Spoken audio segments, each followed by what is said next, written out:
the Tanakh. So that is coming up soon. And so yeah, just make sure this this this does not need to be up there. Give me 1 second, folks. Um,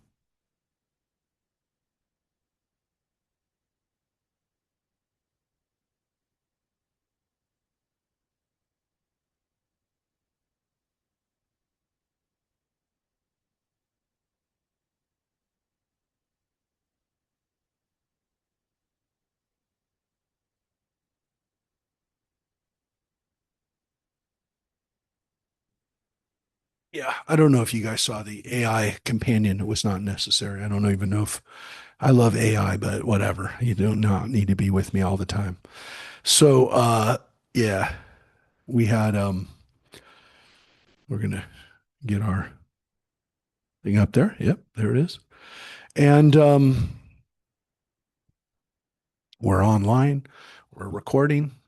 There's people still coming in, but we're gonna get moving because I love this section, which is the section where we really start to see how the book of Kings and the book of Chronicles are different, and how if we didn't have the book of Kings and we only had the book of Chronicles, we'd be missing some really good stuff. Now, it's not that the people who wrote and edited the book of Kings, book of Chronicles, when which they knew the book of Kings already existed.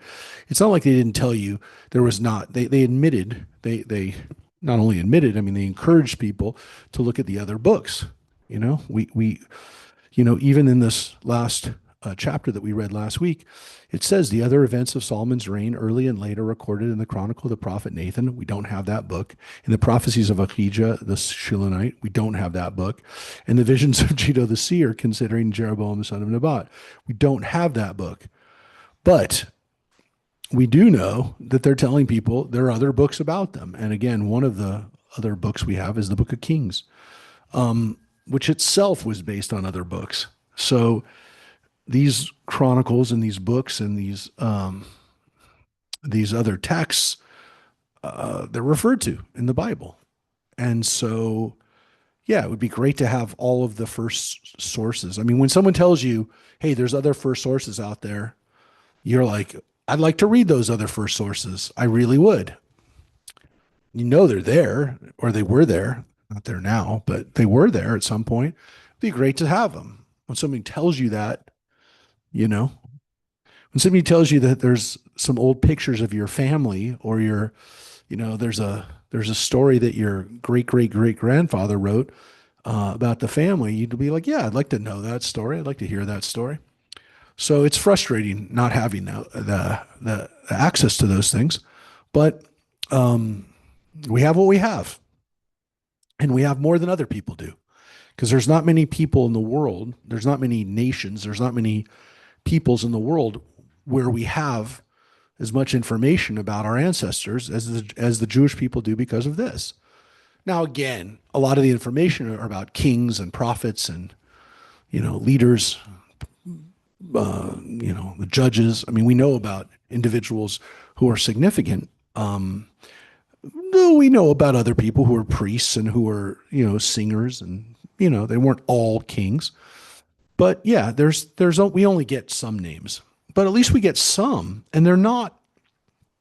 And this is for the most part, again, even though we can't verify all the history with archaeology, we will. I will let you know when we get to somebody who we can verify by the archaeology. And again, that doesn't mean that we won't eventually, but as of this minute, as of where we are right now, I'll let you know when we get to those people. But again, I don't think any of this is made up. And I also don't, or this stuff, I don't think it's made up. And I also will tell you that this is not like other ancient books where the people are completely mythologized. Again, maybe Abraham and Jacob and even Moses are somewhat mythologized, but not this dude that we're about to read, Rehoboam. You're going to see they want to paint a good picture of, or a better picture of him in the book of Chronicles. But even in Chronicles, you can see that this guy is very flawed, And even though he's King David's grandson, he's the apple has fallen very far from the tree. So the last thing we read about was Solomon died, and it says he's buried in the city of his father David, meaning David is buried in Jerusalem, and so is Solomon. And we don't know where they're buried. There's speculation about where they're buried. There are places that we claim that he's buried. We don't know where he's buried. There's never been found David's tomb. And again, technically speaking, we don't have archaeological evidence from David. We have archaeological evidence in Israel of stuff that happened before David, and we have stuff after David. And so people say, well, we don't have David. That means there's no David. That's not the case. Just because you haven't found something that was a seal or something that was marked of David's doesn't mean that he didn't exist. Um, but yeah, there are archaeologists say, we don't have evidence for it, so he didn't exist. But I think that's a little nuts. It takes about 3 or 4 generations, and we'll point out the king where we can say that guy. We have absolute archaeological evidence that that guy lived, and we know when he lived, and we have something that was written by the people at his time. Rehoboam also we don't, and again he's living in about 950 BCE, so he takes over when his father dies. Now that's what it says. That's what it says. Now they've already told you. They've already told you there's a guy named Jeroboam. Now Rehoboam and Jeroboam sound a lot like each other in English. Uh, they don't sound as much the same in in Hebrew. Maybe you decide. In Hebrew, his name is Yaravam. Yaravam, and Rehoboam is Rehavam. So both of them have the word Am at the end, both which means nation, like Ami, like Temple Beth Ami. Am means nation or people, and their names are both based to some extent on expanding and growing the nation. Um, but yeah, they're rivals, and we'll see why right away. Rehoboam, it says, went to Shechem, for all Israel had come to Shechem to acclaim him king. Now, that's not Jerusalem. That's Shechem. It's not far. It's in the city of Nablus, but it is definitely in the north. Even though it's only 20 miles further north, it's definitely in the north. It's in the area that we call Samaria today, or some people call the West Bank. This is an area today where, again, Shechem is completely, I mean, literally completely an Arab, Palestinian Arab city. It's the city of Nablus, Nablus, which itself was already not really Jewish by the time of, during the Roman period, it was already called Neapolia, which means new city, Neapolis, which you can also tell means it was probably not that Jewish of a city if it had a Latin name and a Greek Latin name, and Neapolis becomes Nablus in Arabic. But anyways, we called it Shechem during the biblical period, and that's where he goes. Jeroboam, son of Nebat, learned of it while he was in Egypt, where he fled from King Solomon, and Jeroboam returned from Egypt. Now, it doesn't say why he fled from just Solomon, that he fled to Egypt to get away from Solomon, but you can figure out why. Again, it's in the book of Kings. He started a rebellion against Solomon, which, as I told you, means that technically no king of the Jewish people, not Saul, not David, not Solomon, ever fully get out of their time without having a split kingdom. Yeah. John. Yeah. So we read Kings. Yeah.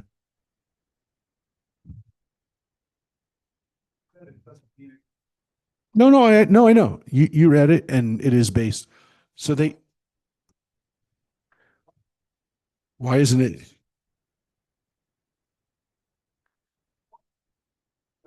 They don't want you to do what we're doing right now, which is literally the story side by side.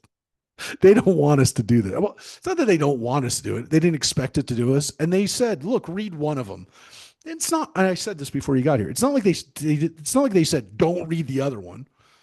And it's not like they don't acknowledge that there's another one. They acknowledge that there's other books. So they're not saying, don't read the other books.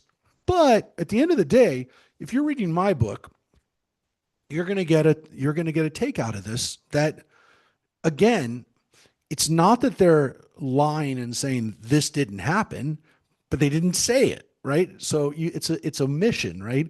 It's not that they're saying he did this is what he did. They just didn't say what he did. Now, in this case, it's kind of a stupid thing to not say what he did because it just says he's in Egypt. Jeroboam is in Egypt. The reason he went to Egypt is because he started a rebellion against Solomon, and the king of Egypt let him come down there and hide out and basically use him as a pawn against Solomon. Because in case Solomon gets out of line, I'm just going to let Jeroboam go back up and start a rebellion in Israel. It's perfect. It's what people do, right? It's politics. It's what people do.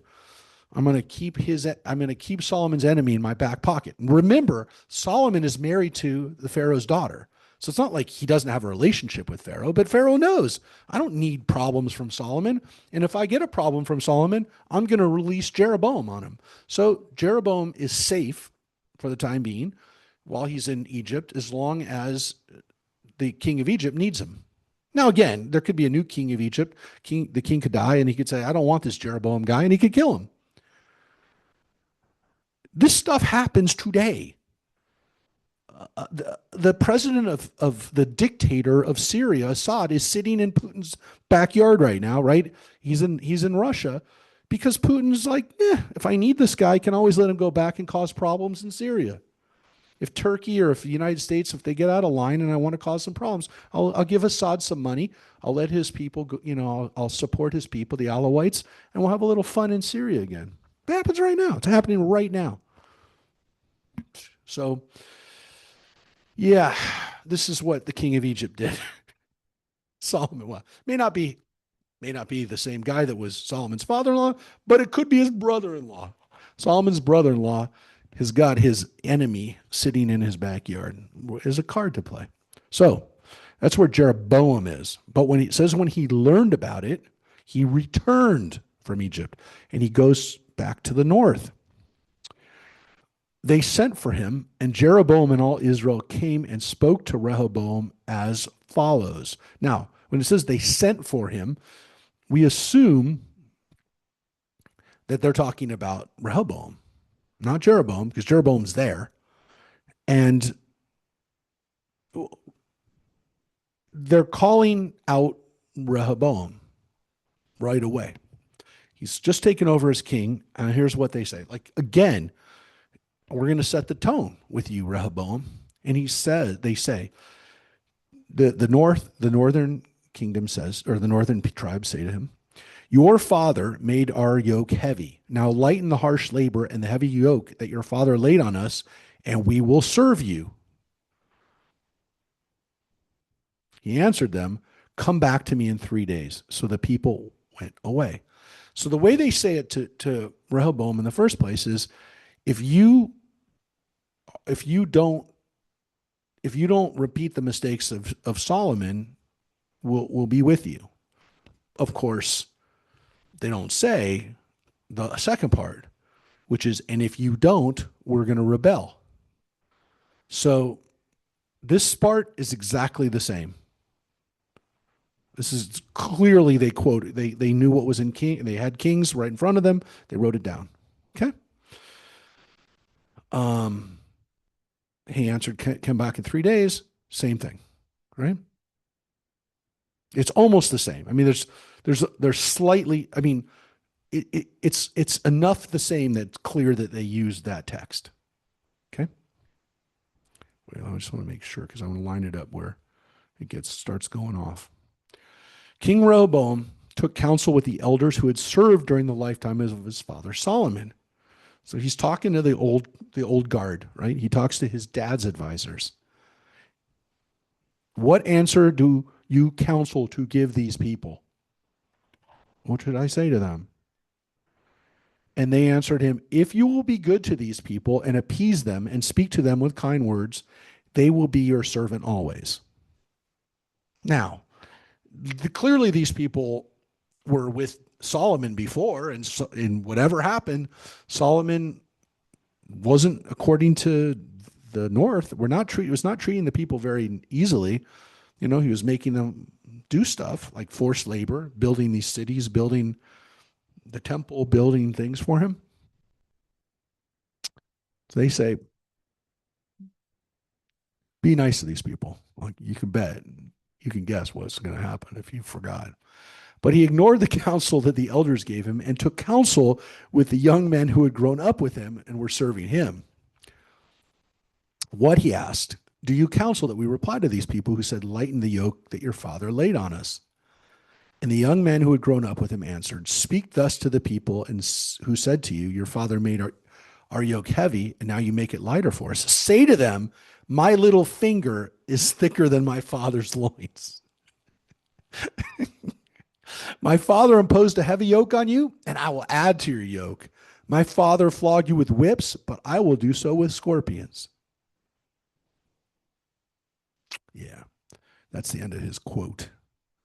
Yeah, my little finger, my pinky is bigger than my dad's loins, man. That's a fairly graphic, it's a fairly graphic image. Yeah. You haven't seen nothing yet. Yeah. So this is the this is the way he's going to come across, right? You ain't seen nothing yet. Nope. He didn't learn from his dad. And again, you know, look, you say, I have an opportunity here to start off good with these people. Jeroboam and all the people came back to Rehoboam on the third day, since the king had told him, come back on the third day. And the king answered them harshly. Thus, King Rehoboam ignored the elders' counsel. So now, not only does he tick off the north, but the writer of this, the editor here, and again, I think this line is here as well. I think it's the same line. Yeah, it's the same one. Ignoring that he not only ticked them off, but he didn't listen to the people he should have listened to. See, again, he didn't listen to the old guard. He didn't listen to the counselors that were sitting there in the in the in the White House before. He found the new crew and listened to them. And of course, you know, he comes across like he's very tough now.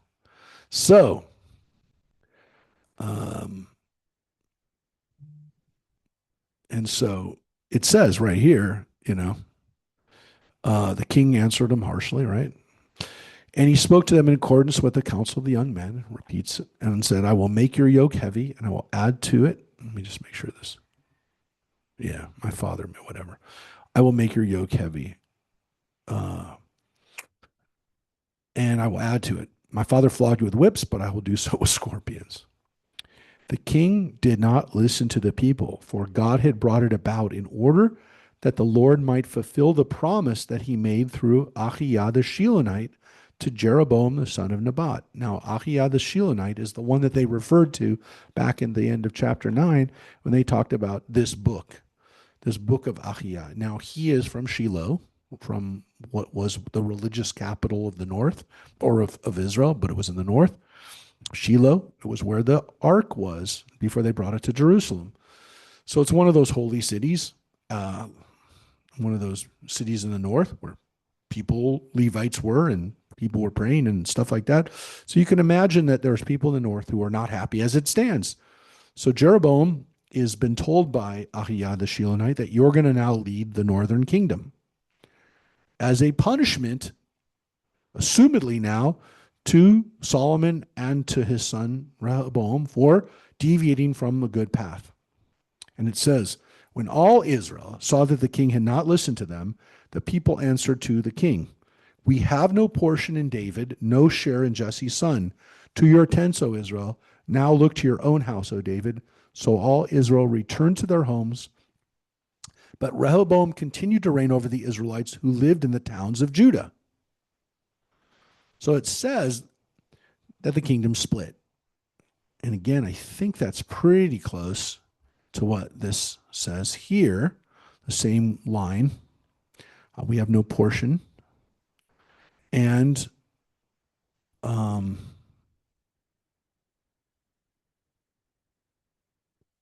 um, and it says again that Rehoboam ruled over Israelites, but only Israelites who lived in the towns of Judah.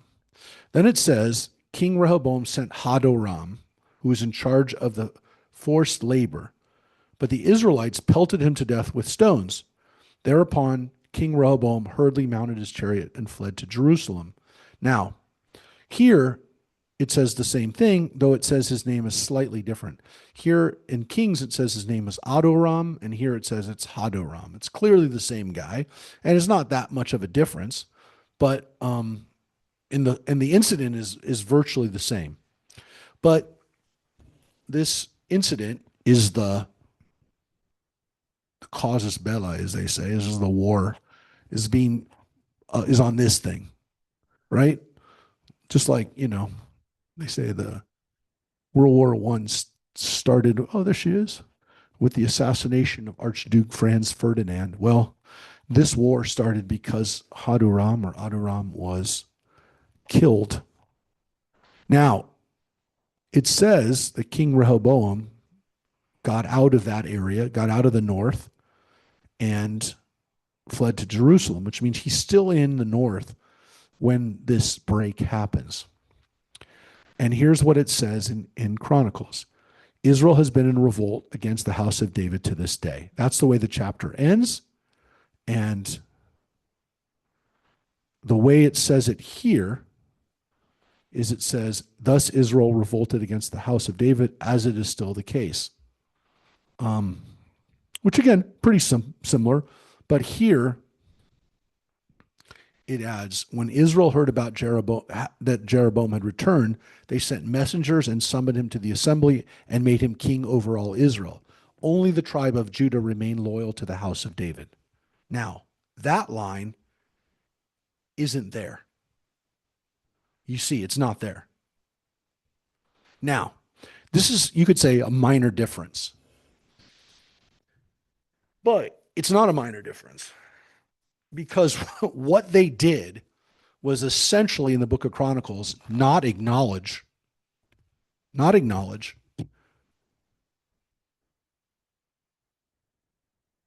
that he is king. Now you could say, yeah. Now you could say, well, yeah, I could read between the lines. I know what happened. I know what happened. They went back and they made Jeroboam their leader. But it doesn't say that.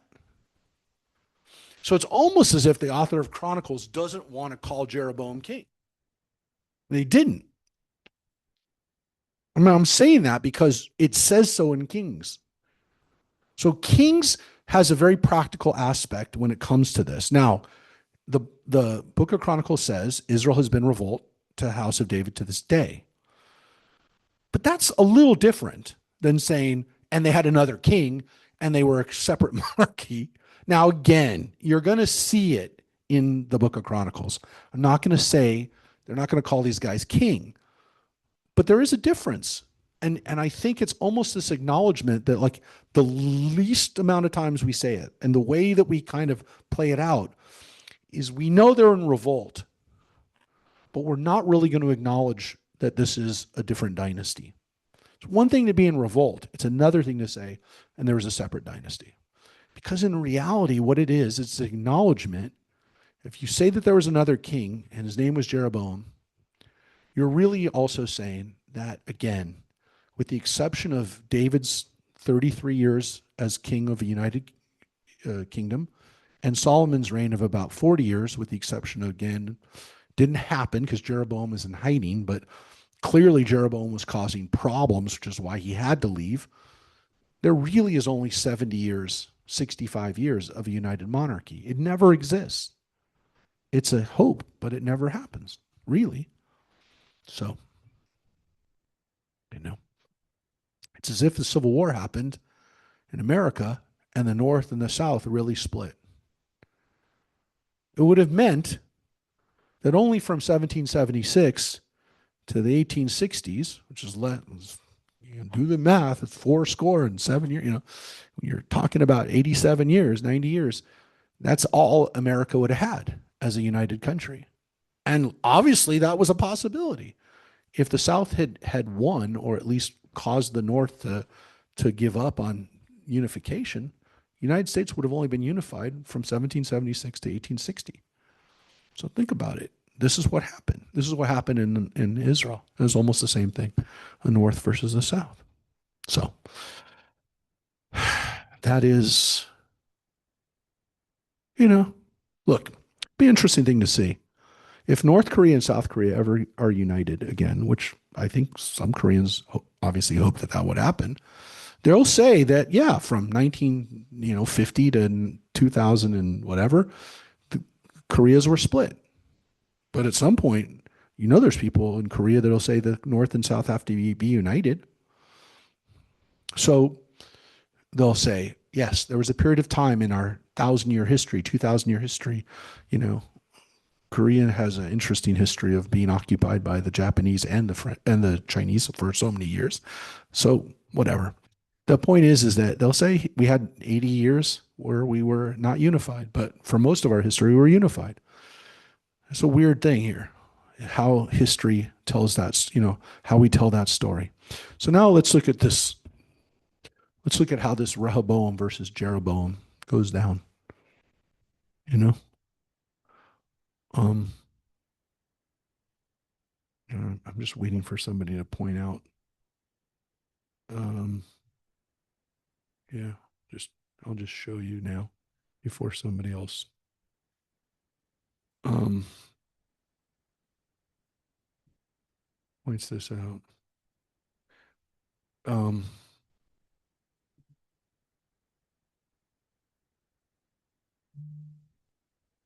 um, people know that some people who love wine know that a Jeroboam is a size of wine. The big old bottle of wine. Jeroboam is the Magnum, and then there's a Methuselah too. So yeah, and there's also a Rehoboam, by the way, too. So it's not like but it's not as common of the bottles. But yeah, Jeroboam and Rehoboam both are important for wine, for big bottles of wine. So all right, so let's look at the war.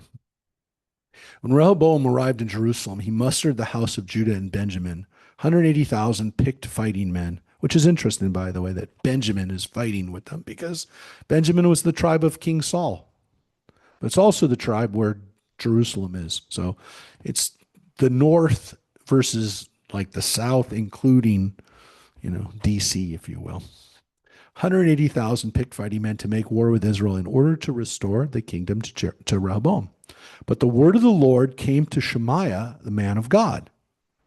Say to Rehoboam, son of Solomon, king of Judah, and to all Israel in Judah and Benjamin, thus said the Lord, you shall not set out to make war on your kinsmen. Let every man return to his home, for this thing has been brought about by me, meaning God. They heeded the words of the Lord and refrained from marching against Jeroboam. Yeah. What? Yeah, we never heard of him. You are 100% correct. We've not heard of this guy before. He's a prophet, and he tells people that nope, this split is brought about by God, and you're not supposed to fight. You're not supposed to kill each other over this. How did he get close to the king? A bigger issue is why would the king listen to him? Because the king doesn't seem to care. He just threatened everybody that, he's much tougher than his dad. And now all of a sudden he's backing down. It's a little interesting that He backs up down so fast. Now, what we what kind of logic would tell us human behavior, not necessarily, you know, like you said, there's some prophet that people are going to listen to. They never listen to any prophet. They're going to listen to this guy. Probably again because Rehoboam realized that he had no chance in hell to beat the North. He has 180,000 men, which is a lot. It's not like it's not significant, but he's probably looking at 300 or 400,000, maybe more in the North. So he calculates to himself, well, if I have God on my side, if we have the priests and we have all this stuff going on in Jerusalem, there should be no question that we're going to win. Well, and when some prophet comes forward and says, no, you're not supposed to, then, and a prophet that he, again, we don't know who Shemaiah is, but we assume that he's one of the prophets that was in Jerusalem that he has good following already. He goes, oh, well, this is my out. And I think that's probably what happened is he said, I don't want to fight this war. I probably can't win this war anyways, and it's just going to further weaken me. So, yeah, now it's not going to happen here, not going to happen now, but it is going to happen. It's inevitable. You know it. I know it. Everybody knows it. This is set up for there to be further bloodshed. So, why does Rehoboam not do it? Probably because he's not tough and he's talks tough and he's a coward. And again, not just a coward, he knew that, they're not going to win. He again, he blusters because he doesn't have anything, he folds right away. But again, it's not the end. Rehoboam dwelled in Jerusalem and built fortified towns in Judah.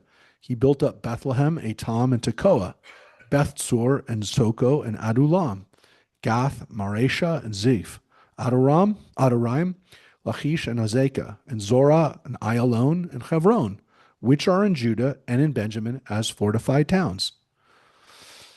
He strengthened the fortified towns and put commanders in them, along with stores of food, oil, and wine. You only do this if, again, you think there's going to be war. And shields and spears in every town. He strengthened them exceedingly. Thus, Judah and Benjamin were his. Okay? So he fortifies his area and makes sure that it's strong. Remember, he now only has to, he's now only in charge of the southern kingdoms. He's not in charge of the northern kingdom anymore. So all those towns that his father built are now being controlled by Jeroboam. Yeah. So what's going on? The priests and the Levites from all their territories throughout Israel presented themselves to him. The Levites had left their pasture lands and their holdings and had set out for Judah and Jerusalem, for Jeroboam and his sons had prevented them from serving the Lord, having appointed his own priests for the shrines, goat demons, and calves which he had made.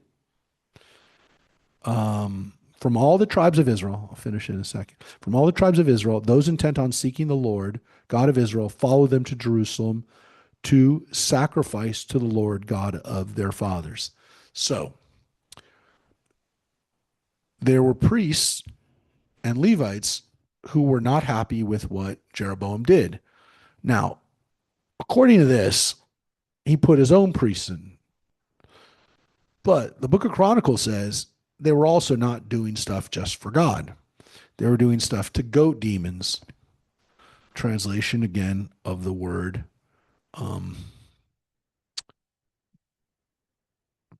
yeah, well, we know there are because we've read about them.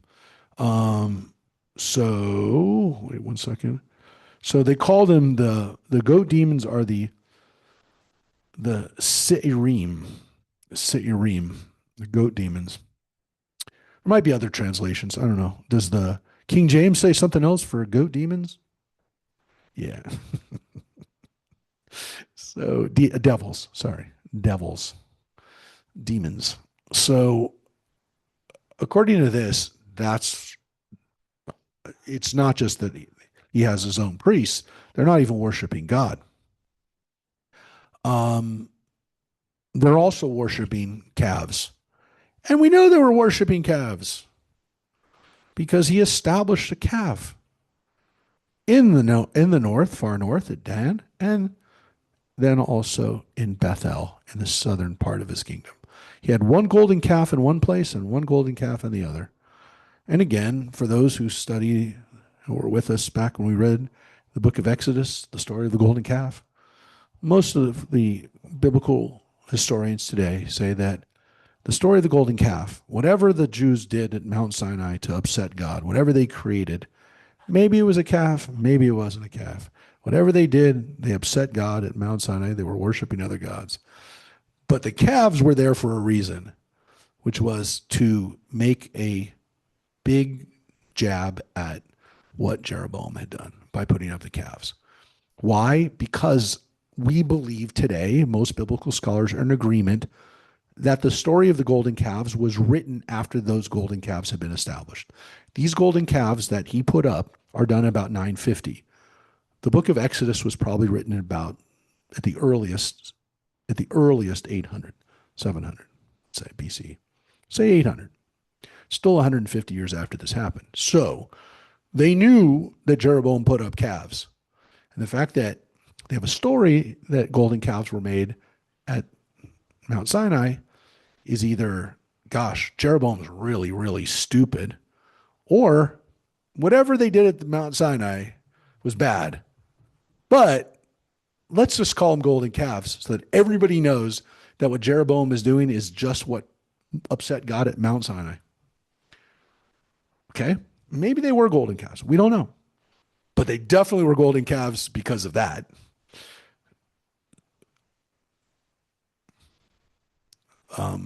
We know he had golden calves. And he didn't have golden calves because they worshiped a calf. They had a golden calf because they worshiped the idea that God was on top of the calf. God rode on the calf. The calf was the chariot, if you will. The transportation was the airplane, the helicopter, the whatever that takes God from place to place.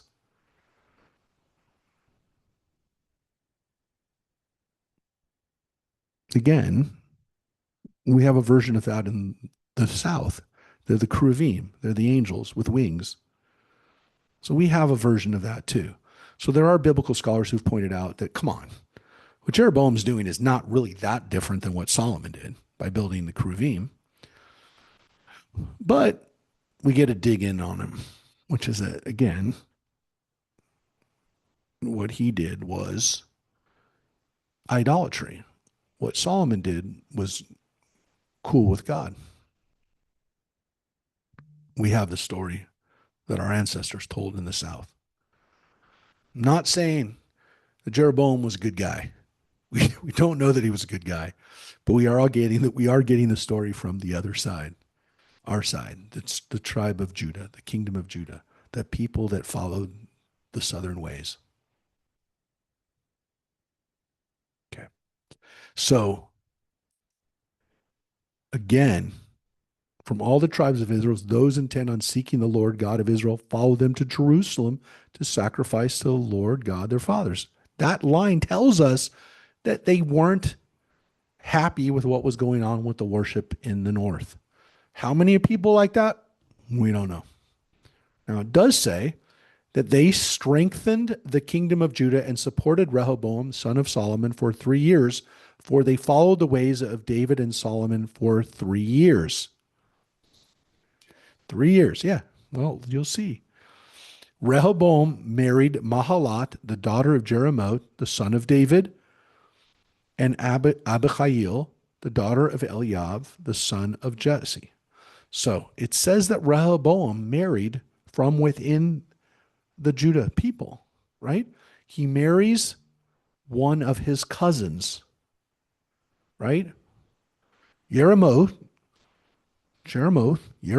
was another prince, was Solomon's brother.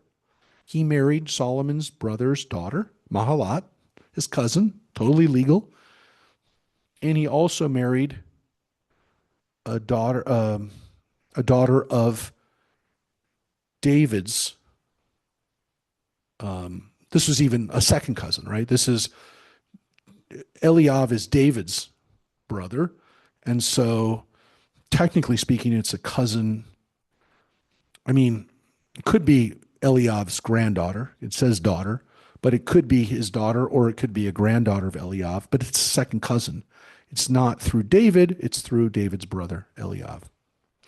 So he marries legit people, right? He marries legit women. He himself is not the daughter, his mother was not a daughter of Judah. She was an Ammonite. She wasn't even an Israelite. His kids are, at least through the mother, totally legit descendants of the tribe. Not even necessary, but still, it wasn't necessary for him. She bore him sons, Yeush, Shemariah, and Zaham. He then took Ma'akah, the daughter of Absalom. She bore him Abiyah, Attai, Ziza, and Shalomit. Now, it says that in addition to these two women, and again, David had more wives than this, and so did Solomon. Solomon had a lot more wives. But it also says that he married a daughter of Absalom. Yeah, the guy that rebelled against David, his father. So again, this Maacah would have been one of his cousins through his uncle.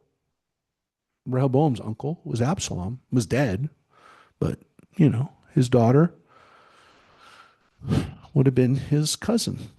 Could have been again a granddaughter. Don't know, but because they don't always say like they say daughter, but they also can mean a granddaughter. Yeah, yeah, yeah, yeah.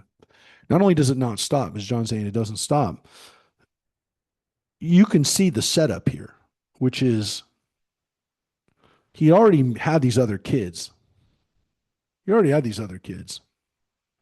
Then he marries Absalom's daughter or granddaughter, whatever, from that side. And again, everyone loved, not everybody, but a lot of people loved Absalom. They loved him enough to support him in his rebellion, which, by the way, you noticed was never in this book. It was never in the book of Chronicles. The whole story of Absalom, not there. I'm going to get to that today. It's not even there. Absalom's there. It's not like he's not there. That's why, by the way, 100%, anybody who says these people didn't exist is nuts. Because both by their presence and by their absence, this is what you do with people who you got a problem with. I don't write about them. You don't bother not writing about somebody. I know it's a stupid argument. Somebody's going to say, well, yes, you can't always be sure about that.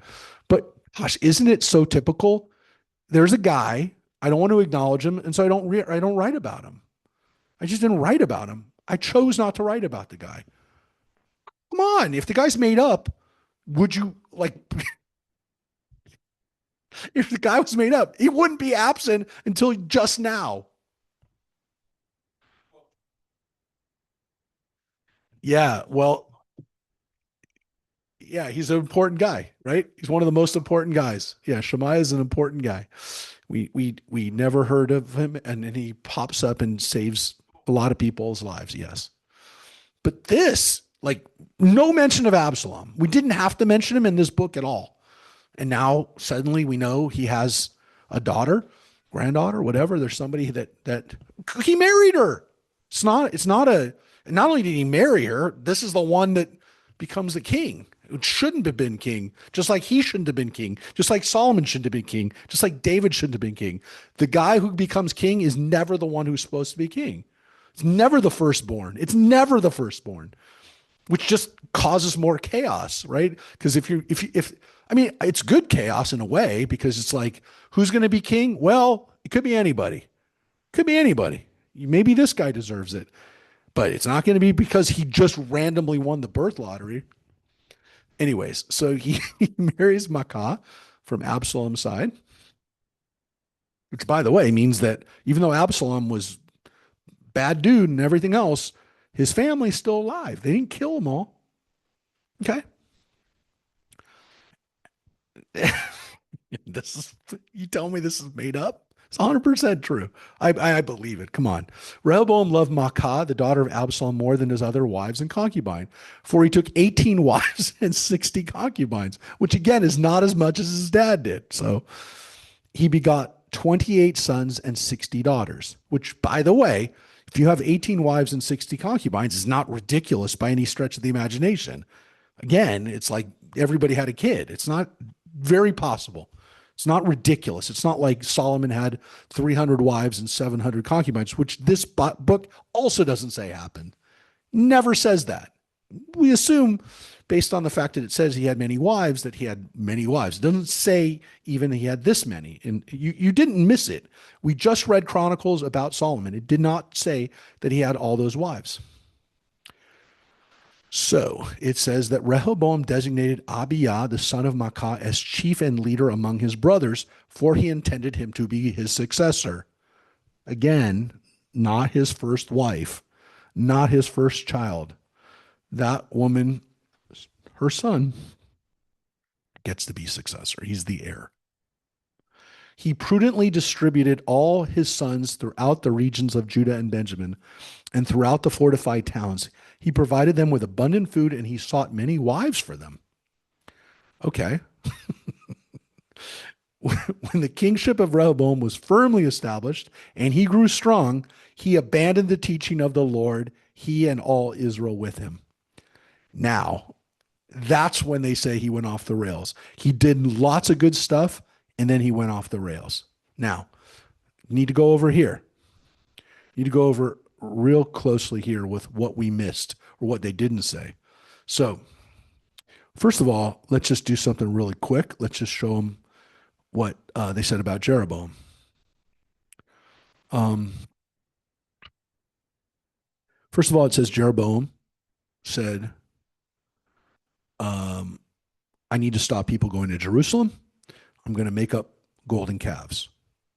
Here it says flat out he made the golden calves. You don't go to Jerusalem anymore. You go to the golden calves. One in Bethel, one in Dan. Not there.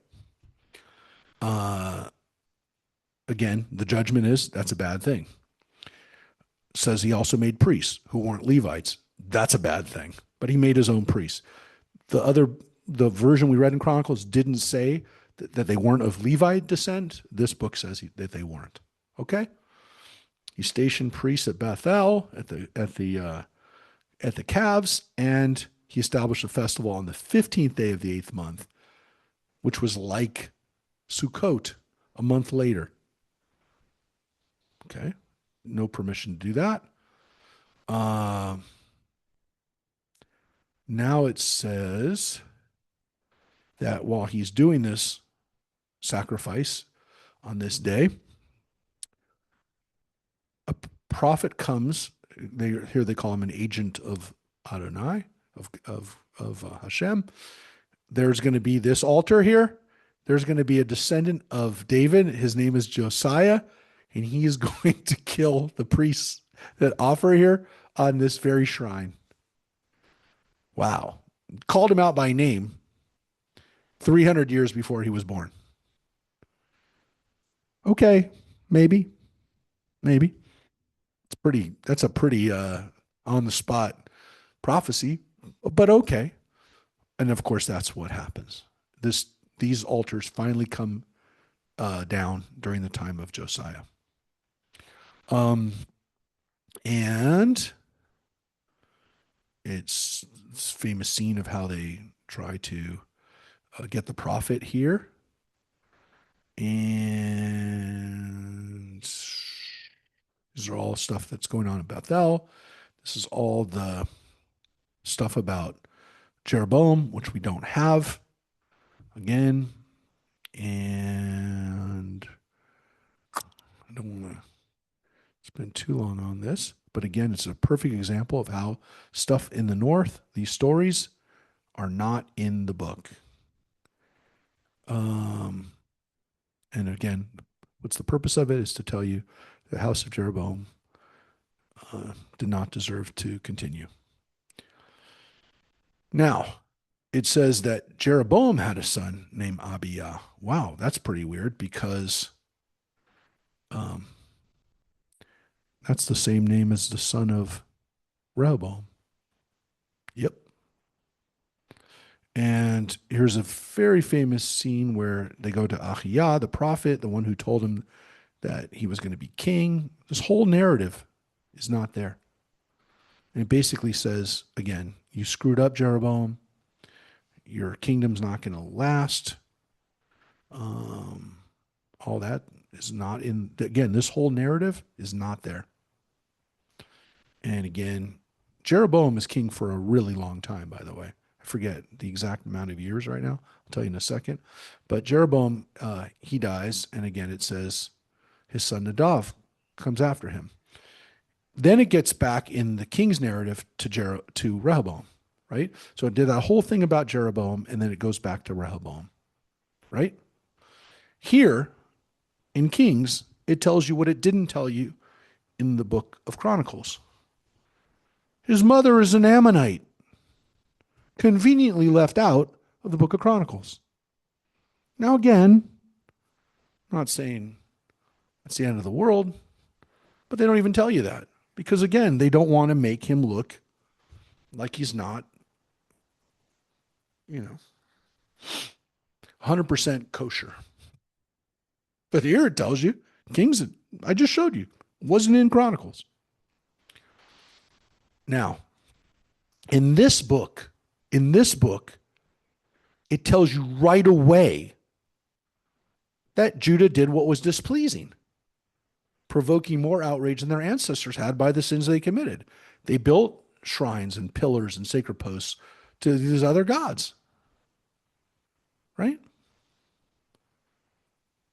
Now, what's so interesting here is that it says the same thing here, but after it goes through the process of basically saying he did a lot of good things and then he went off the rail. You don't get that in the book of Kings. In the book of Kings, he doesn't do anything good. He's just kind of bad right away. So, Chronicles is definitely giving us a different picture of the kings of Judah. It's not giving us any picture of the kings of Israel.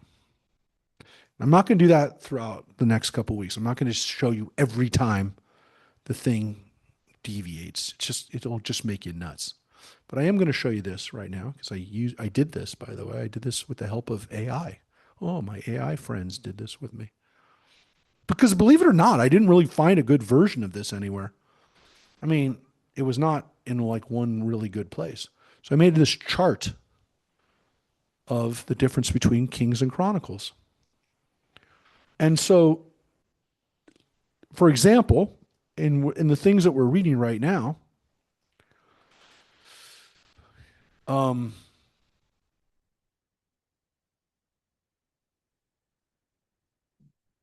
when we get to things like the Northern Kingdom, we don't get any description of Elijah and Elisha that we read about in the book of Kings around this time. We don't get that. We don't get this feeling like we know what's really going on in the north. You know? We get this back and forth between the kings of Judah and the kings of Israel in the book of Kings. You don't get that. It's all about Judah. Take a look at some of the other stuff as we get through it, and get to some of the bigger points here too. But goodness. Now, well, you saw I kind of skipped over this, but it's the same. Now here we get back to the same thing. In the 5th year of King Rehoboam, King Shishak of Egypt marched against Jerusalem, for they had trespassed against the Lord. Now, doesn't quite say that here, but again, didn't take long for Rehoboam to deserve punishment. 1,200 chariots, 60,000 horsemen, and innumerable troops who came with Egypt. The Libyans, the Sukkites, the Sukkim, and the Cushites. Means the Sudan, people from Sudan, people from Nubia. They came up, the Egyptian army. And he took the fortified towns of Judah and advanced on Jerusalem. And here he is again. The prophet Shemaiah came to Rehoboam and the officers of Judah who had assembled in Jerusalem because of Shishak. And there is a Pharaoh we know of, Shoshank of Egypt. We know about him. He was there at the time. We know we have his stuff in Egypt. And he said to them, "Thus said the Lord, you have abandoned me, so I'm abandoning you to Shishak." Then the officers of Israel and the king humbled themselves and declared, "The Lord is in the right." And when the Lord saw that they had submitted, the word of the Lord came to Shemaiah, saying, "Since they have humbled themselves, I will not destroy them, but will grant them some measure of deliverance. And my wrath will not be poured out on Jerusalem through Shishak. They will be subject to him, and they will know the difference between serving me and serving the kingdoms of the earth." King Shishak of Egypt marched against Jerusalem. He took away the treasures of the house of the Lord and the treasures of the royal palace. He took away everything. He took away the golden shields that Solomon made. King Rehoboam had bronze shields made in their place and entrusted them to the officers of the guard who guarded the entrance to the royal palace. And whenever the king entered the house of the Lord, the guards would carry them and then bring them back to the armory of the guards. Um, that's a weird scene. That's a weird scene. And they have a version of this in Kings. It's a little shorter, but you can see it's based on this story. The bronze shields were made instead, and the king would go in and see them. Right?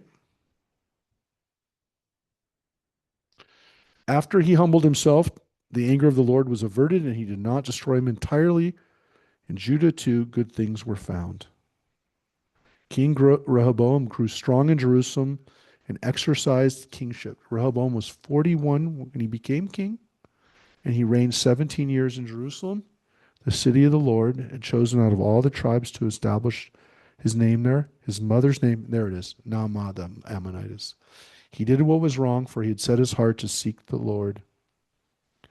The deeds of Rehoboam, early and late, are recorded in the chronicles of the prophet Shemaiah and Iddo the seer, in the manner of genealogy. There was continuous war between Rehoboam and Jehoram. Wait a second. I just thought the war was averted. And by the way, there's a book of prophet Shemaiah we don't have. The book of Iddo that was mentioned before we don't have.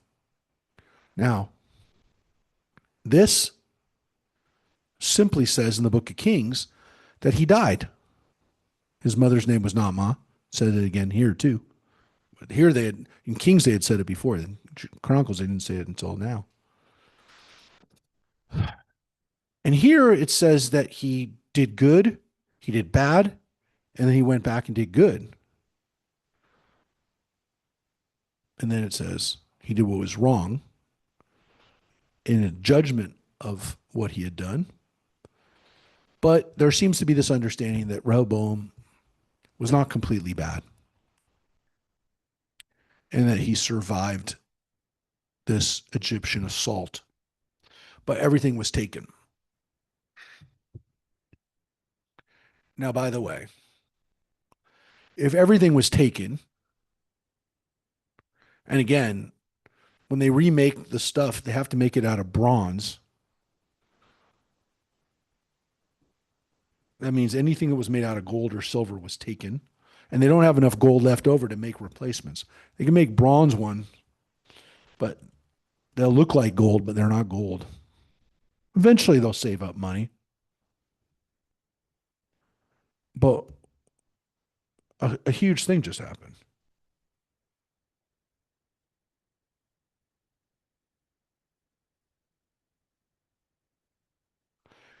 Did he take the ark?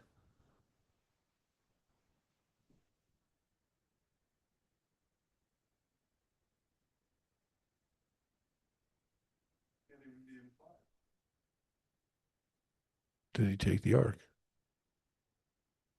Now, now, in Raiders of the Lost Ark, yes, he took the ark. That's what the Raiders of the Lost Ark is. That's why they're in Egypt, and that's why they find it. The Egyptians took it and hid it. Assumedly, they had to hide it because it was like they don't say it in the movie, but like it was causing chaos because it did when the Philistines stole it, caused them a lot of chaos. Right? It was not good, so they had to hide it. But we don't know. Again, the Ethiopians I told you think that Menelik and Sheba took it to Ethiopia, but the Bible seems to say that it was still there when the Babylonians came and took it. Maybe Babylonians destroyed Jerusalem, but it is possible that the Egyptians took it. I mean, the Bible doesn't seem to say they took it. Why would the Bible not say that? But it does say that they took everything. That's what it says. It says they took everything away. And if the ark was covered in gold, why would he not? Why would he not have taken it? But it could be that they hid it from him. Whatever, they didn't let it. You know, they let him take the other stuff. We don't know, but it does seem to be that during the time that the Babylonians would have taken it when they destroyed it, it was still there during the time of Jeremiah. We don't know. We don't know. But it's a possibility. And again, it's the possibility that Steven Spielberg ran with in Raiders of the Lost Ark. So Rehoboam is good and bad, according to the Book of Chronicles, which, as I said, if anything, is going to kind of whitewash it. But, you know, it says that his son Abijah succeeded him as king. Again, continuous war between Rehoboam and Jeroboam. What about that? What about those wars? What about that kind of stuff? Now, we could say that maybe it's just constant like border conflict. It's not like it is open battles because there will be open battles between the kingdom of the north and the kingdom of the south. There will be open battles. So I don't know. Again, continuous war means there's people fighting. Yeah. And so if this is really happening, I mean, I assume it's really happening. There's war.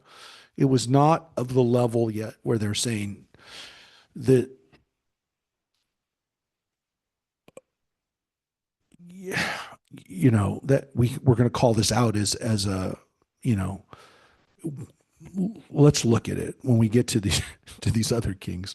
Rehoboam, there's no judgment that he's totally bad, but there's this understanding like he did good and bad. And he's king for, 17 years. He's also, not a kid when he becomes king. He was 41 when that whole scene went down with Jeroboam. He's 41 years old. He's not a kid. And you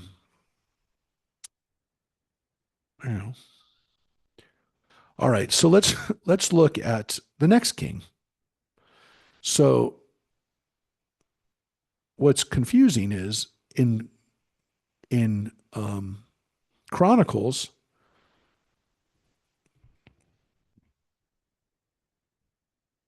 Rehoboam dies, and Jeroboam is still king. So I mean, it's the way that they tell it in the Book of Kings. Jeroboam dies, and then it gets back to the story of Rehoboam. But it's confusing in a way chronologically because Rehoboam, even though technically he's king for a minute before Jeroboam becomes king, because look, if Jeroboam, if he dies during the 18th year of Jeroboam being king, yeah, they were king for the same amount of time at that moment, and then Rehoboam's done. He's dead. Which means he was 58 years old when he died, 59. And King Jeroboam is still king. And now King Jeroboam is king while Rehoboam's son Abiah is king. Okay. Now it says Abiah is king. He reigns in Jerusalem he reigns 3 years in Jerusalem.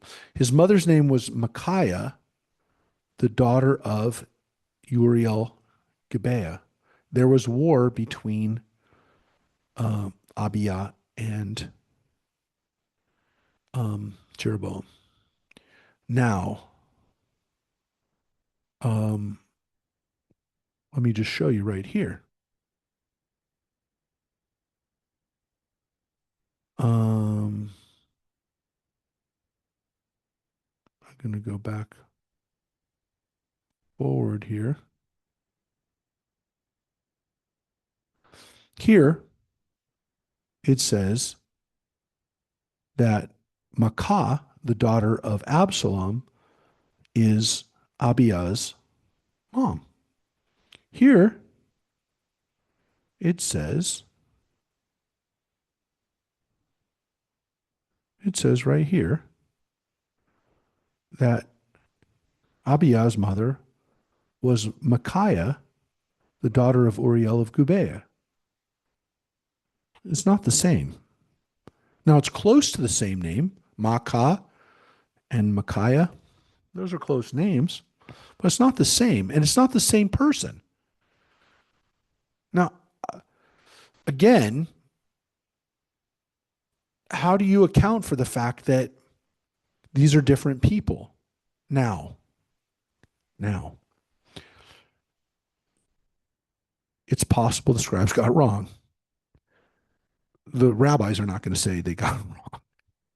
So what they say, and it's possible because it's the generation at least would allow for it to be possible, the age and the generations, that Micaiah or Maacah, same woman, is actually the granddaughter of Absalom, and Uriel is her father.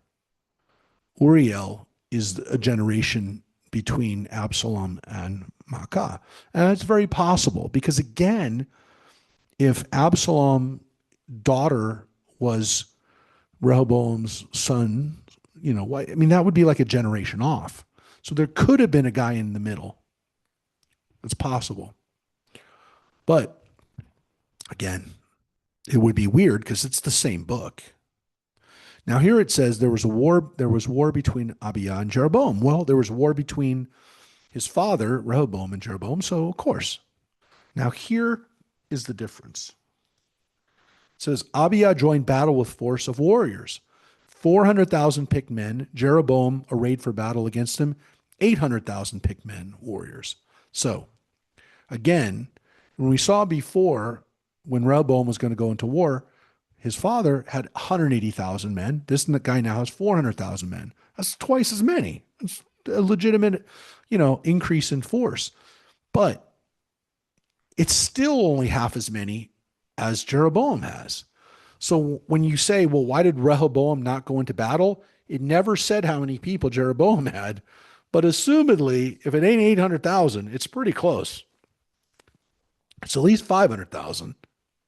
Because the same guy, 17 years later, has 800,000 troops.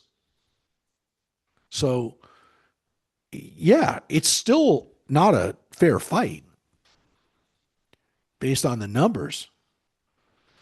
So Abiah stood at the top of Mount Zemaraim in the hill country of Ephraim, which means he went north. And he said, "Listen to me, Jeroboam and all Israel. Surely you know the Lord God of Israel gave David kingship over Israel forever to him and his sons by a covenant of salt." Brit Melach, that's what it says, a covenant of salt. Jeroboam, son of Nebat, had been in the service of Solomon, son of David, but he rose up and rebelled against his master. Folks, it finally told us in the book of Chronicles what happened. Hello? It just said Jeroboam, we read about him a couple chapters ago. It just told us that he rebelled against Solomon, which means, again, there's an admission, and he just admitted it, that the rebellion started while Solomon was king. Solomon didn't die without there being a rebellion in his own time. Okay. And it also says that Jeroboam was working for Solomon when he revolted. He was, again, according to the book of Kings, and we have it in the book of Kings, he is one of the leaders of the tribe of Ephraim. He is in charge of part of the kingdom in the north. But he's there as a governor to Solomon, and then he rebels. Always. And there they just finally admitted it. So he didn't admit it. They didn't tell us who he was. I mean, again, you could say, well, you know. Well, you don't know. If this is the only book that you're reading, it just told us what the problem was before, 20 years ago, 25 years ago. So it's over 25 years ago. We don't know how long he was in Egypt for. I don't think it actually tells us how long he was in exile for, Jeroboam, before he came back. Maybe it does. The point is that it just told us. Riffraff and scoundrels gathered around him and pressed hard upon Rehoboam, son of Solomon. Rehoboam was inexperienced and faint-hearted and could not stand up to them. Look, the book just told us that Rehoboam really screwed up by the people he had advising him in the first place.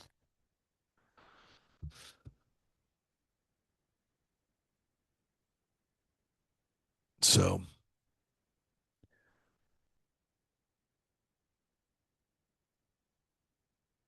oh, by the way, this is still all of Abiah's. This is Abiah talking about his own father. So this isn't the author saying this. This is Abiah talking about his own dad. Now you are bent on opposing the kingdom of the Lord, which is in the charge of the sons of David, because you are a great multitude and possess the golden calves that Jeroboam made for you as gods. Did you not banish the priests of the Lord, the sons of Aaron and the Levites, and, like the peoples of the land, appoint your own priests? Anyone who offered himself for ordination with a young bull of the herd and 7 rams became a priest of no gods. So Abiah is now also reminding them that your priests are worth nothing. They didn't really go to college. They're not trained. They're nothing. And they don't serve really a God. So yeah, he's making fun of their priests, of the northern priests. As for us, the Lord is our God, and we have not forsaken him. The priests who minister to the Lord are the sons of Aaron, and the Levites are at their tasks. We know what we're doing. Our priests are legit, and they're the sons of Aaron. They offer burnt offerings and smoke each morning and each evening. And the aromatic incense, the rows of bread on the pure table. They kindle the golden lampstand with its lamps burning in each evening. For we keep the charge of the Lord our God, while you have forsaken it. You guys do not know what you're doing when it comes to worshiping God. You're not worshiping God. You're not worshiping him. See, God is with us as our chief, and his priests have the trumpets for sounding blasts against you. O children of Israel, do not fight the Lord God of your fathers, because you will not succeed. So again, we know the numbers, we know the troop numbers, but he says, you can't beat us because we got God on our side. We're worshiping the right way. Jeroboam, however, had directed the ambush to go around and come from the rear. Thus, the main body was in front of Judah, while the ambush was behind them. And again, the translation of this says that that there was people in front of them, but not the real part of the army. The real part of the army had gone around Judah and was behind them, ready to ambush them. So everybody that he thought he was talking to, that was the army of the north, nope, they were behind him. When Judah turned around and saw that the fighting was before and behind them, they cried out to the Lord, and the priests blew the trumpets. The men of Judah raised a shout, and when the men of Judah raised a shout, God routed Jeroboam and all Israel before Abijah and Judah. The Israelites fled before Judah, and God delivered them into their hands. Abijah and his army inflicted a severe defeat on them. 500,000 men of Israel fell slain. The Israelites were crushed at that time, while the people of Judah triumphed because they relied on the Lord God, Adonai, God of their fathers. And Abijah pursued Jeroboam and captured some of his cities. Bethel with its dependencies, Yeshanah with its dependencies, and Ephraim, or Ephron, or Ephraim, with its dependencies. Jeroboam could not muster strength again during the days of Abijah. The Lord struck him down, and he died. But Abijah grew powerful.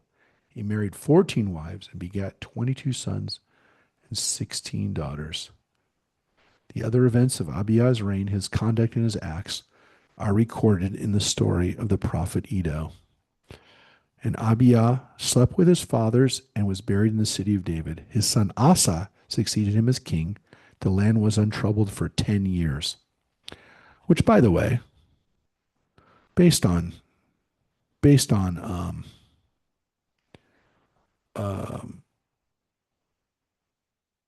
the history, is not a very long time. But I want to show you.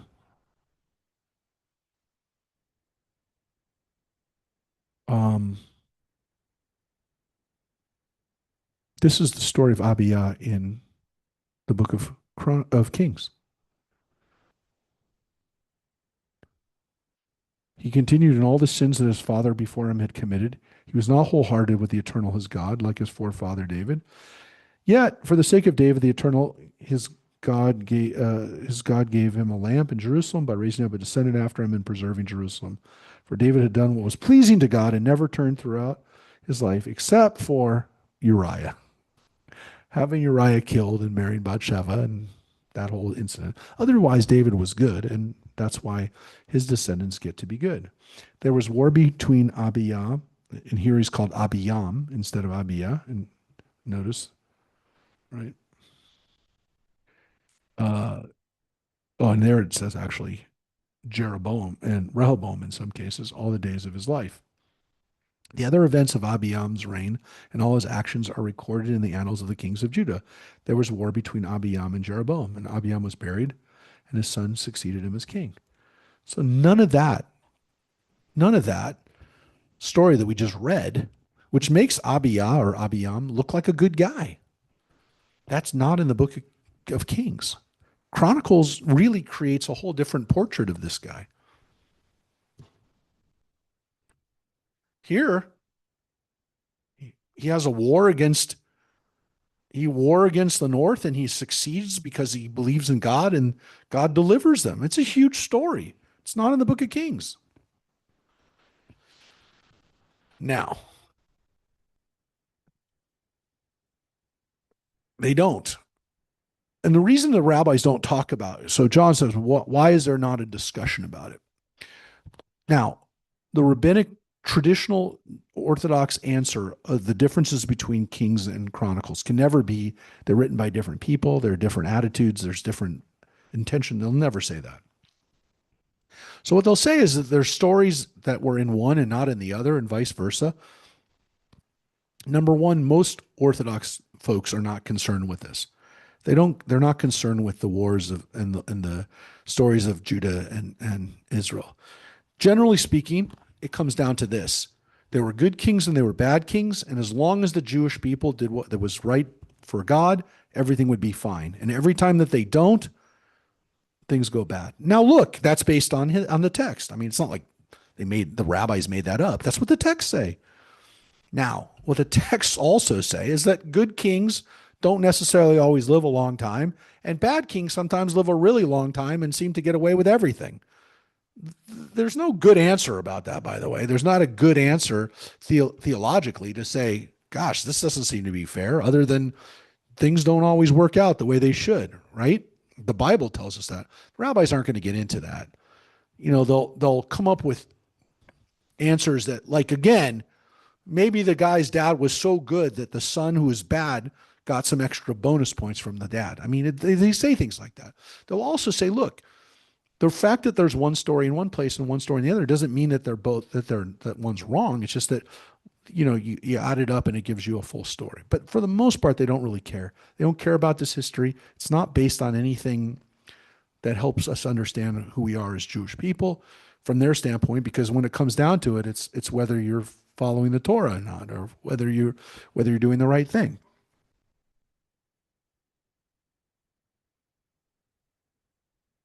Yeah. Yes, and and they'll say that Jeroboam gets punished. But I think the stories are interesting. I think the stories, but in a yeshiva setting, they're not going to read this. They just won't read it. It's not like they'll never read it. They'll read it. They'll read it once, and that's it. They don't study it. They're not sitting there going, "Why does it say this? Why does it say 180,000 and it says 300,000, 400,000?" They don't care. First of all, the only people who care about this are people who are studying biblical wars and are interested. And I'm interested in it because I think it's interesting to think about it. How these people were lined up, how they had 180,000 people. They split the forces, whatever. That's interesting to me.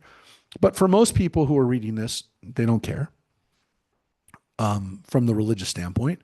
And now it's maybe more interesting because we can go to these places and say, oh, well, here's where they were, and this is where they were lined up, and imagine the soldiers down here, and they were down here.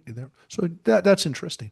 But for 2,000 years, John, nobody cared. Nobody envisioned it. Somebody studying in a yeshiva in Lublin, Poland, didn't care about this. They didn't care. They didn't read it. They didn't study it. It had no relevance to them. And so they didn't care about the discrepancies as much as they would just say, look, this is why it says it this way. Let's figure it out. Okay, this guy, it must be his granddaughter and not his daughter. Okay, fine. So that's one. And they would simply say, okay, Chronicles didn't have this story, but it had this story. And so thankfully we have the whole story. So they say, oh, it's good because we have the whole story. But they didn't really care. They did not care about the discrepancies. They wouldn't say, why does one say Abiyah and one say Abiyam? It's a big, it's not a big deal. But it should say, they should have something that should be, well, it's a scribal error. They're not going to say that. They'll never say that. Never say that they just didn't care. And the bigger issue is there's a totally different story going on. In the book of Chronicles, the kings of Judah are pretty good. They're not even talking about the kings in the north. They're an afterthought. They're not even an afterthought. They're like a character that they just barely mention, and they don't care about it. If you, yeah, but he's good for some time, and he does good things. It's weird because in the book of Kings, he's not good at all. In the book of Chronicles, he does some good stuff. In the book of Chronicles, Abiyam is a good guy. In the book of in the book of Kings, he's a bad guy. I'm going to show you something real quick because we did this a long time ago, and I don't want to. I don't want to.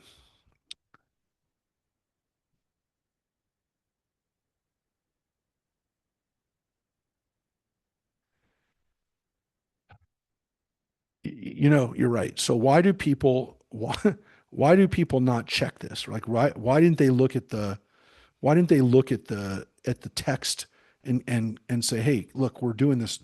We've done this wrong. I mean, I you know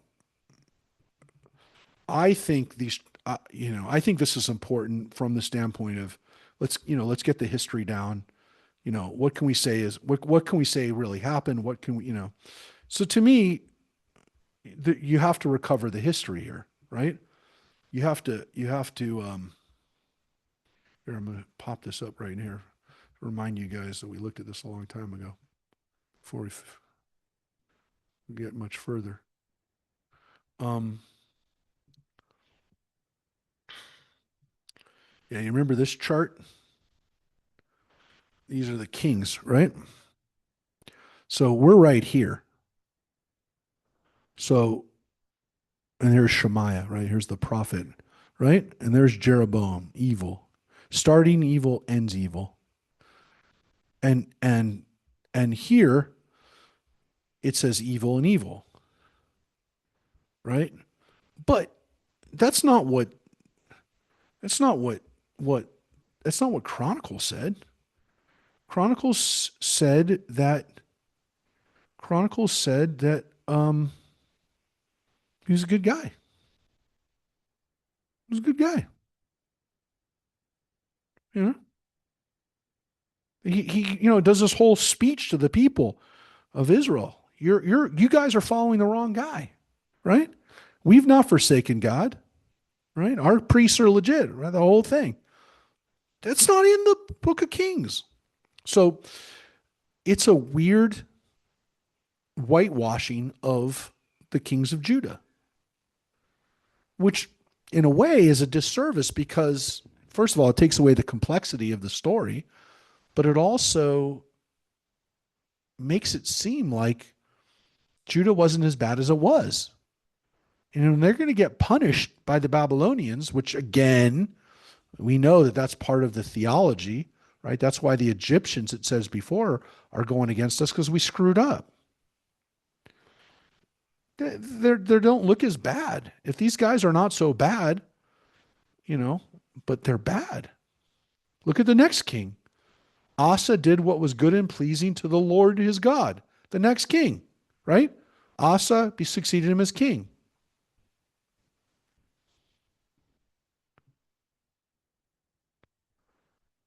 Here, see right here. He's good. Oh, by the way, notice here, Abiyah is king for like 2 years, right? You get none of that. You get none of that from this. He's only king for 2 years. Seems like a good king. Seems like he's king for a while or something. He's king for 2 years. When it says the land was in trouble for 10 years, that seems to imply that it's over his time. Not according to that. Not according to the book of Kings. He's not even king for that long. The 10 years would have been into King Asa's time. Now, Asa, it says, did what was good and pleasing to the Lord. He abolished the alien altars and shrines. He smashed the pillars and cut down the sacred posts. He ordered Judah to turn to the Lord, God of their fathers, and to observe the teaching and the commandment, the Torah, the mitzvah, and the commandments. He abolished the shrines and incense stands throughout the cities of Judah, and the kingdom was untroubled with him under him. He built fortified towns in Judah, and since the land was untroubled, and he was not engaged in warfare during those years, for the Lord had granted him respite. He said to Judah, let us build up these cities and surround them with walls and towers and gates and bars. While the land is at our disposal because we turned to the Lord our God, we turned to him and he gave us respite on all sides. They were successful in their building. Now look at this. Asa had an army of 300,000 men from Judah bearing shields and spears, and 280,000 from Benjamin bearing bucklers and drawing the bow. All these were valiant men. So it seems like Judah and Benjamin are slightly different types of soldiers. At least they seem to be more like, Benjamin are more into bow and arrow, which we already heard about. They're spear guys. The spearmen are in Judah, and Benjamin are um, are using their bow and arrow. Now it says Zerah the Cushite marched out against them with an army of 1,300 chariots. When he reached Marishah, which is outside of Jerusalem, Asa confronted him, and battle lines were drawn in the valley of Saphat by Marishah, Tel Marishah, which is it's near Beit Guvrin. Asa called to the Lord his God and said, O Lord, it is all the same to you to help the numerous and the powerless. Help us, O Lord, our God, for we rely on you, and in your name we have come against this great multitude. You are the Lord our God. Let no mortal hinder you. So the Lord routed the Cushites before Asa and Judah, and the Cushites fled. Asa and the army with him pursued them as far as Gerar. Many of the Cushites fell wounded beyond recovery, for they broke before the Lord and his camp. Very much spoil was taken. And all the cities in the vicinity of Gerar were ravaged, for a terror of the Lord seized them. All the cities were plundered, and they yielded much booty. They also ravaged the encampment of herdsmen, capturing much sheep and cattle, and they returned to Jerusalem. Now, what seems as though had happened was that the Cushites, who were south of Egypt, came in to attack Judah. Now, one would have to assume that this could not happen without the Egyptians allowing this to happen. What happened? I mean, assumedly, the Cushites are Nubians. They're from Sudan. They're darker. They're assumedly African, very African-looking people with a K, but it actually no with a C. They sometimes it's with a K, but the Cush. Yeah, I know what you're going to say, but so so these are people who came from Africa who would have had to go through Egypt in order to get to this to us. So they go to war against us, and they get ravaged. Again, it seems as though because Asa has um appealed to God. So he's done obviously the right thing. Now, it seems as though this area around Gerar that they attack were areas that had not come under Judah's control. So these were either Philistine cities or non-Israelite cities, Canaanite cities still that are in the south, the southern part of Israel, in the area around Gaza or the Negev, that again are attacked by Asa, and he lays waste to them and is able to capture a lot of stuff from them. Um, this story, um, this story, which would have been uh, here, um, is not in the book of Kings. This part is not there. I don't want to show you again what was over there because we got to read the rest about what happens to King Asa. Whoa. Sorry. Okay. So, no, get out of here. No. So, we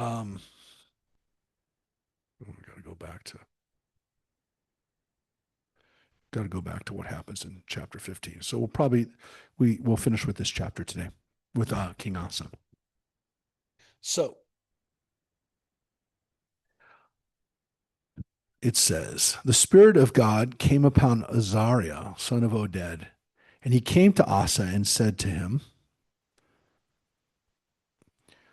let me get this over here. Ugh. Listen to me, Asa and all Judah and Benjamin.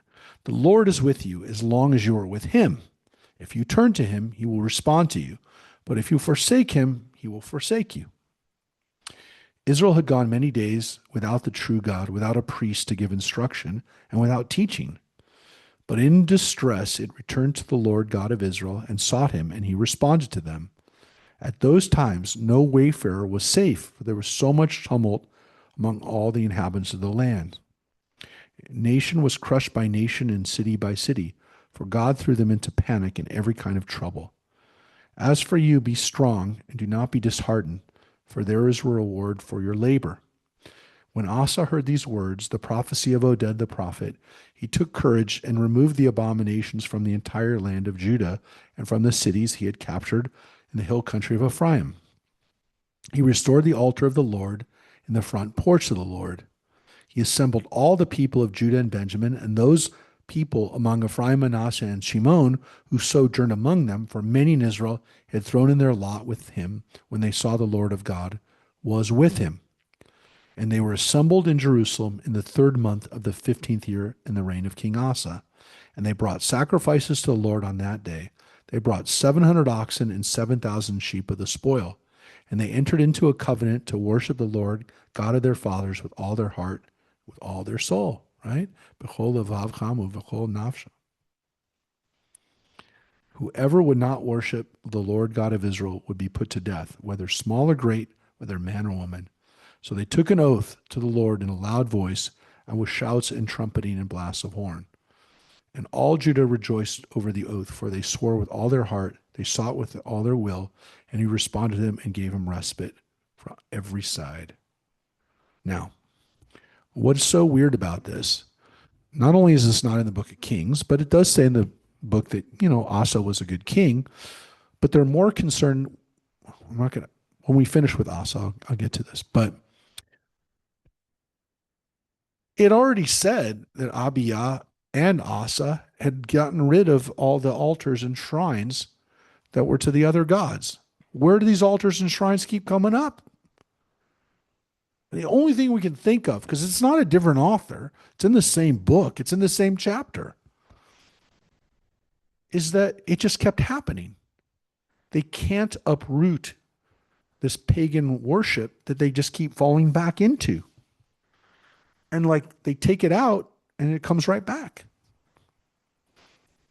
And according to this, and we're not that much further removed from, again, we look at where we are, right? Rehoboam is king in about 930, right? Solomon is king from 970 to 930. This is about 911, 870.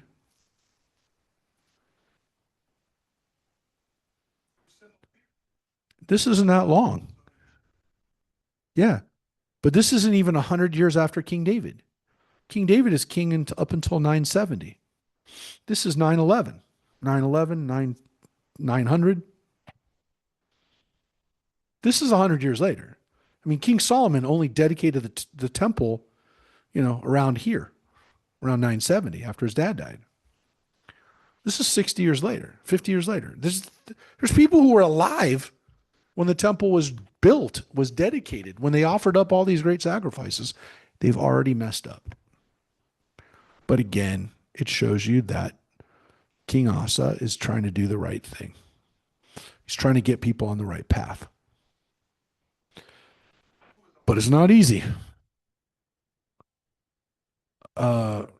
It's this guy Oded. So it says right here. Well, it doesn't actually say it. It's interesting. It calls him here Hanani, because that's the name of the prophet in the book of Kings. Oded. Yeah. So Azariah is the way that they describe him. Is the way they describe him at the beginning. Azariah ben Oded. But in the other book, in Kings, it calls one of the prophets Hanani. I don't know why it didn't put it on that chart. It really should be, because according to Chronicles, it's this guy, Azariah ben Oded. So what it says is, he also deposed Maacah, again, he, right? Maacah the mother of King Asa, from the rank of queen mother, because she had made it an abominable thing for the goddess Asherah. Asa cut down her abominable thing and reduced it to dust and burned it in the Wadi Kidron, right outside of Jerusalem, Kidron Valley. So his own mother, no, this would be his grandmother. This is uh this would be his grandmother. Yeah. He um yeah, he deposed her, got rid of her. I don't say he killed her, but he got rid of her. Yeah, because she was worshiping these idols. So um yeah, I mean it's a problem. It's hard to get rid of when your own parents and grandparents are worshiping these things and they're part of the royal family. They should know better. Again, if this is the same Makkah that we're talking about, I mean, she is. She's either the daughter or granddaughter of King Absalom. She should definitely know. I mean, of Prince Absalom, from King David's own family. She should have known better. The shrines indeed were not abolished in Israel. However, Asa was wholehearted with the Lord all of his life.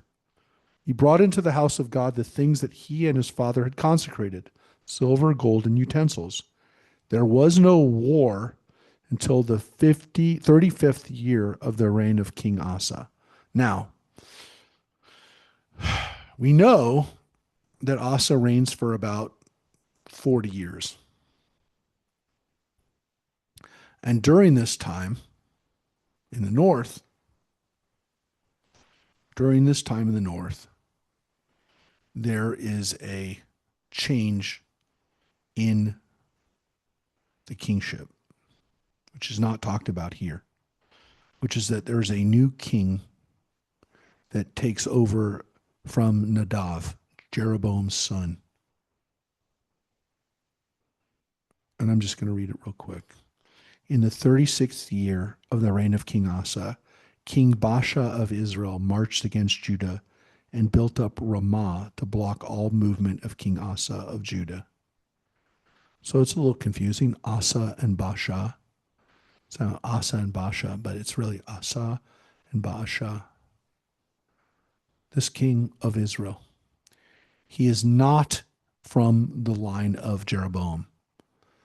So Jeroboam is king for 20 years. His son Nadav is king for like a year. And then the book of Kings tells us that there is a coup and Baasha becomes king. He takes over. And what's one of the first things that he does? He goes to war against the south. Because, like any good king, he needs to make sure he's got some he's got some credibility. He didn't just kill Nadav and take over. He's got to do something. He's got to show him. And it says, Asa took all the silver and gold from the treasuries of the house of the Lord in the royal palace, and he sent them to King Ben-Hadad of Aram, who resided in Damascus, with this message. Right? The enemy of my enemy is my friend. Look what he did. There is a pact between me and you, as there was between my father and your father. I herewith send you silver and gold. Go and break your pact with King Baasha of Israel, so that he may withdraw from me. Ben-Hadad acceded to King Asa's request. He sent his army commanders against the town of Israel and ravaged Yon, Dan, and Abel Maim, and the garrison towns of Naphtali. When Baasha heard about it, he stopped building up Ramah and put an end to work on it. And then King Asa mustered all Judah, and they carried away the stones and the timber which Baasha had built up at Ramah. With these, King Asa built up Geba and Mizpah. So you saw what he did. Asa gets the Arameans to go to war against Israel so that he gets them off their back. And once they're off his back, he goes up to Ramah, which is just across the border, and he takes away the fortress that King Baasha had built, and he took it and he brought it down south, those pieces, and he brought it up to Geba and to Mizpah outside of Jerusalem, and he built up Jerusalem. He took the siege equipment, took the towers, he took all that stuff, he brought it down. So I'm going to use the stuff that he was going to go to war with me, against me, I'm going to bring it down here. But I'm going to finish with this. At that time, and here it is, Hanani. This is the prophet that it showed on the other chart. The seer came to King Asa of Judah and said to him, because you relied on the king of Aram and did not rely on the Lord your God, therefore the army of the king of Aram has slipped out of your hands. The Cushites and the Libyans were a mighty army with chariots and horsemen in very great numbers. Yet because you relied on the Lord, he delivered them into your hands. So when you fought before against the Libyans, against the Cushites, you did the right thing. You went to God and said, God, help me. This time you went to a foreign king and had him go to war against the Israelites. You didn't do the right thing. For the eyes of the Lord range over the entire earth to give support to those who wholeheartedly with him. You have acted foolishly in this matter, and henceforth you will be set by wars. And Asa was vexed at the seer and put him into the stocks, for he was furious with him because of that. And Asa inflicted cruelties on some of the people at that time. The acts of Asa early and late are recorded in the annals of the kings of Judah and Israel. In the 39th year of his reign, Asa suffered from an acute foot ailment, but ill as he was, he still did not turn to the Lord, but to physicians. And Asa slept with his fathers. He died in the 41st year of his reign, and was buried in the grave that he had made for himself in the city of David. He was laid in his resting place, which was filled with spices of all kinds, expertly blended, and a great fire was made in his honor. Now, according to that, it doesn't seem like he died such a good guy. Nope. Not at least according to the book of Chronicles. So, this is the way the book of Kings tells it happened. Same story as far as having to retreat. That's there. Wait a second. Hold it a second.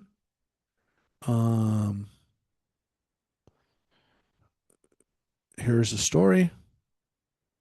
A little more detail of who Ben Hadad was, but that's the common name for kings of Aram. And here it says, there's a little different detail, but pretty close to the same stuff. And here's what he did. And here it says, stones and timber, took it away. And here it says that he had his foot ailment and he died. It does not say this whole story of Hanani. It's not in the book of Kings. So here's an example of a story that makes him look bad, makes the king of Judah look bad, that's not. So you can't just say, well, everything in the book of Chronicles makes the kings look good, and everything in the book of Kings is a little bit more nuanced. It's not always the case, because the story does not make Asa look good. So again, it doesn't necessarily give these kinds of judgments, where you just say he's good or he's bad. Sometimes it'll say he did evil in the sight of God, and that's pretty clear. But sometimes it doesn't, and sometimes again, story that's a good story is in the story of Kings, and it's not in the story of Chronicles. And we just showed you one. So, King Asa's king for a long time, 41 years. It's a long time to reign. By any stretch of the imagination, that's a long time. And so we assume he's kind of a good king, at least powerful enough to have control over his people. And It actually makes a little point about the fact that he's buried in a place that he designed. He designed his sarcophagus, his burial place, and that he puts, this show together for his at his burial. But again, this idea that he didn't rely on God when he went to war or when he had Aram go to war. Look, I mean, you could make the argument, I could make the argument that King Asa does the right thing by not going to war against his own cousins, if you will, against other Jews, against Israelites. Just let them go to war against them. I don't want to kill them.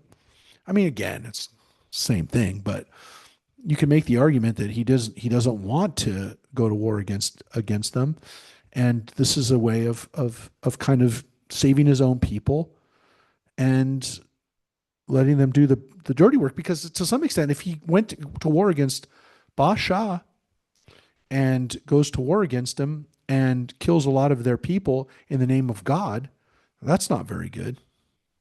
So it's an interesting story. I think again, there must have been a lot of battles, a lot of border skirmishes, which when they talk about, there was war between the kings, that there was like not maybe a big pitched battle, but there was a lot of like border incursions and things like that. Well, clearly there was just now, because Asa goes in and takes all this stuff from the north that they were going to use against him. So, I mean, they crossed the border and took it. So there must be that frequently. And again, we don't know how many Israelites and Judites are dying in these cross border battles, but it's not good. And yeah, there's something about this I think is very human. We are next week going to read about people that we can 100% point to us something and say, that guy, we know when he lived, and we have something from his time. So when we get to that, and point it out, but right here, right about here, right, right about here, about 870, these times right here, we can point to stuff that these people built and say, this guy Ahab, we have stuff from him. We have stuff from him. So we're real close right now, but we will be next week. Jehoshaphat, we have stuff from him. Jehoram, we have stuff from him. We have pieces of artifacts from him. Again, it's only 100 years after King Solomon. King Solomon lives 970. This is 870. So we're real close, and I think we will get something as we excavate more in Jerusalem and in the city of David. We'll get something from Rehoboam. Maybe we'll get something from Solomon, and then people will just say, enough already, to stop arguing about it. Here's something from Solomon. Look, we have stuff that we could say is from Solomon. I'm sure it's from Solomon's time, and we can't carbon date it exactly. We can carbon date it to within 50 years. We could say, yes, that's from Solomon's time, but we can't say definitively, and we don't have like something with someone's name on it from that time that we can say that's the guy that's mentioned there. We have people that are mentioned now. We have their name on it. We know that that's his thing. So again, I think we'll get that eventually, but we don't have anything yet with Solomon's name on it, or with you know necessarily Asa's name on it, but we will, and then we'll say it, because we definitely have stuff from that time. We just can't carbon date it definitively and say, that's his, like Solomon sat on that, or this king sat on that stuff. But I'm pretty sure we have. I mean, we have it. We just can't definitively say it. So again, I only tell you that because when people argue about whether this stuff really happened, you have to have evidence. You have to show them to it. You have to show them that. And I get it. I mean, I want there to be evidence for it. I don't want this to be my, a speculation or saying I believe it. But, I believe we'll get it. So yeah, next week we'll start with chapter 17, and we will be getting very close to the end of this. And as I said, we will look at some of the similarities and differences between between these books again, and it is a it is an interesting thing to have these two books.